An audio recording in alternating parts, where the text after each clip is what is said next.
So this question is sum of all subset XOR total. So you need to XOR the integer array. So return the sum of all XOR total. So the first example is not clear. Let's look at the second one. So 516 is the in array, and then we can XOR itself, which is 516. And then we can do 5-1 or 5-6, right? So 5-1, 5-6, and we can do 1-6, right? And then we can also do 5-1-6. So let's count how many here. 1, 2, 3, 4, 5, 6, 7. So there are 7, and then you add everything together. This will be what 28. So before I go into the solution, I want to print out this post.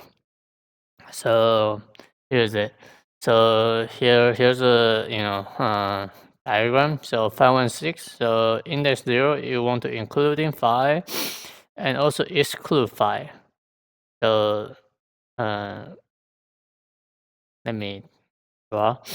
So this would be pretty straightforward. 5 as index 0, right? And then for index 1, you want to include and exclude. So 5-1 and 5. And then we already exclude 5. And at index 1, we want to include in 1 and exclude 1. So 1 and empty. And then we're doing the same thing, 516, including 6, and then exclude 6, so which is 51. And then so on, 56 and 5, 16 and 1, 6 and empty. So let's count how many. 1, 2, 3, 4, 5, 6, 7, 8. All right, this is 8, right? So what do we have what do we have in the beginning?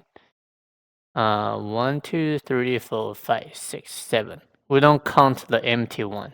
Empty one XOR itself is 0, right?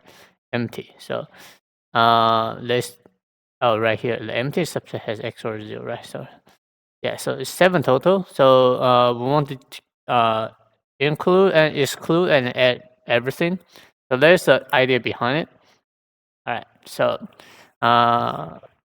we can do the helper function. So it's going to be DFS and then nums and then index 0 and then XOR 0. So I'm going to declare my DFS. So this is going to be index. This is going to be XOR. So this is a traversal recursion. So if the current index is equal to nums.length, so which is reached to the last one, you want to return XOR. And then I'm going to have an X. X is going to be represent what? The DFS. So it's either including or exclude, right? So nums is not going to change. Index is always +1. And then let me do the include first. So this is included, and then this will be exclude. So you're still going to have what? Increment by 1, but not the nums index XOR. It's going to be XOR only. So this is exclude that. So and then at the end you want to add all of them, including and exclude, right? Together. So should be fine. Yeah. So the time and space is straightforward. Space is constant. Time. This is all of n. This is all of n. But however, is 2 of them in the one function. There's going to be 2 to the n. 2 to n, because for this method, you have two possible, two possible recursion you are traversing. So you look at how many possibility you have. 2. How many, sorry, how many index you want to traverse? It's going to be 0 to what? 0 to the n. So it's going to be n. The 2 possible way you want to traverse, how many index you want to traverse, an index.